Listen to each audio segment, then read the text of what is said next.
ಸ್ವಾಮಿ ವಿವೇಕಾನಂದರ ಜೀವನದ ಇನ್ನೊಂದು ಘಟನೆ. ವಿವೇಕಾನಂದರು ಪಾಶ್ಚಾತ್ಯ ದೇಶದಿಂದ ಮರಳಿ ಭಾರತಕ್ಕೆ ಬರ್ತಾ ಇರ್ತಾರೆ. ಹಡಗಿನಲ್ಲಿ ಬರ್ತಾ ಇದ್ದಂಥ ಸಂದರ್ಭ, ಸುಮಾರು ದಿನಗಳ ಪ್ರಯಾಣ. ಅದೇ ಹಡಗಿನಲ್ಲಿ ಇಬ್ಬರು ಪಾದ್ರಿಗಳು ಕೂಡ ಇರ್ತಾರೆ. ಅವರು ಭಾರತಕ್ಕೆ ಮತಾಂತರ ಮಾಡೋದಕ್ಕೆ ಬರ್ತಾ ಇದ್ದಂಥ ಪಾದ್ರಿಗಳು. ಪ್ರಯಾಣದ ಸಂದರ್ಭದಲ್ಲಿ ವಿವೇಕಾನಂದರ ಕಂಡು ಆ ಪಾದ್ರಿಗಳೇ ಒಮ್ಮೆ ಮಾತಾಡೋದಕ್ಕೆ ಬರ್ತಾರೆ.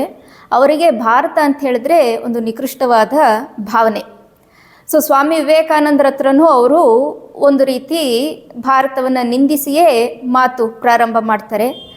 ಸ್ವಾಮೀಜಿ ಅವರಿಗೆ ಒಳ್ಳೆ ಮಾತಿನಲ್ಲಿ ಅರ್ಥಪಡಿಸೋದಕ್ಕೆ ಸಾಕಷ್ಟು ಪ್ರಯತ್ನ ಪಡ್ತಾರೆ. ಅವರು ತಿಳ್ಕೊಂಡಿರೋದು ತಪ್ಪು, ಹಾಗಲ್ಲ ಅಂಥೇಳಿ ಭಾರತದ ಕುರಿತು ಹಲವಾರು ವಿಚಾರಗಳನ್ನು ಸರಿಯಾದ ರೀತಿಯಲ್ಲಿ ಹೇಳ್ತಾ ಇರ್ತಾರೆ.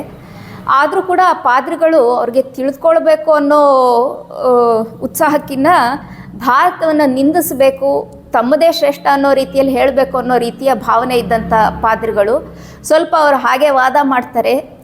ಎಷ್ಟು ಹೇಳಿದ್ರೂ ಅವ್ರಿಗೆ ಅರ್ಥ ಆಗದೇನೆ ಅವರು ತುಂಬ ಭಾರತವನ್ನು ನಿಂದಿಸಿಯೇ ಮಾತಾಡ್ತಾ ಇದ್ದದನ್ನು ಕಂಡು ವಿವೇಕಾನಂದರಿಗೆ ಒಂದು ಸಲ ರೋಷ ಉಕ್ಕುತ್ತೆ. ಯಾವಾಗ ಅವರಷ್ಟು ತಿಳಿ ಹೇಳಿದ್ರು ಕೂಡ ತಿಳಿದುಕೊಳ್ದೇನೆ ಆ ರೀತಿ ವಿತಂಡವಾದ ಮಾಡ್ತಾ ಭಾರತ ಮಾತೆಯನ್ನು ನಿಂದಿಸಿ ಮಾತನಾಡಿದ್ರು.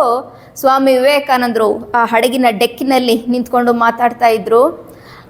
ಆ ಪಾದ್ರಿಗಳ ಒಬ್ಬನ ಕಾಲರ್ ಪಟ್ಟಿಯನ್ನು ಹಿಡ್ಕೊಂಡು ಅವ್ರು ಹೇಳ್ತಾರಂತೆ, ಡೆಕ್ನ ತುದಿಯವರೆಗೂ ಕರ್ಕೊಂಡೋಗಿ, ಇನ್ನೊಂದು ಮಾತು ಭಾರತವನ್ನು ಕುರಿತು ನಿಂದಿಸಿ ಮಾತಾಡಿದ್ರೆ ಎತ್ತು ಹಾಕ್ಬಿಡ್ತೀನಿ ಸಮುದ್ರಕ್ಕೆ ಅಂಥೇಳಿ.